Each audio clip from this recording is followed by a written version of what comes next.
హిందూ పురాణాల ప్రకారం 7 చిరంజీవులు అనంతకాలం జీవించే మహానుభావులు ఈ లోకంలో ఇప్పటికీ ఉన్నారని విశ్వసిస్తారు. హిందూ పురాణాలలో పేర్కొన్న 7 చిరంజీవులు అశ్వత్థామ మహాభారతంలో ద్రోణాచార్యుని కుమారుడు. శ్రీకృష్ణుడి శాపం వల్ల ఆయన చిరంజీవిగా ఉన్నారు. మహాబలి చక్రవర్తి భక్త ప్రహ్లాదుని వంశజుడు. ఆయనను విష్ణువు వామనావతారం రూపంలో సుతల లోకానికి పంపి చిరంజీవిగా ఉంచారు. వేదవ్యాసుడు మహాభారతాన్ని రచించిన మహర్షి. ఆయన అనేక యుగాల నుండి బ్రహ్మజ్ఞానాన్ని వ్యాప్తి చేస్తున్నారు. హనుమంతుడు భక్తి, శక్తి మరియు సేవకు ప్రతీక. శ్రీరామచంద్రుని సేవ కోసం భూమిపై చిరంజీవిగా ఉన్నారు. విభీషణుడు రాక్షస రాజు రావణుని తమ్ముడు. శ్రీరాముని భక్తుడిగా లంక రాజ్యాన్ని పాలిస్తున్నారు. కృపాచార్యుడు కౌరవ పాండవుల గురువు.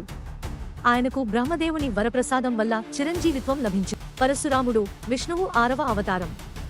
ఆయన ఇప్పటికీ హిమాలయాల్లో తపస్సు చేస్తూ క్షత్రియ ధర్మాన్ని కాపాడుతున్నట్లు చెప్పబడుతుంది.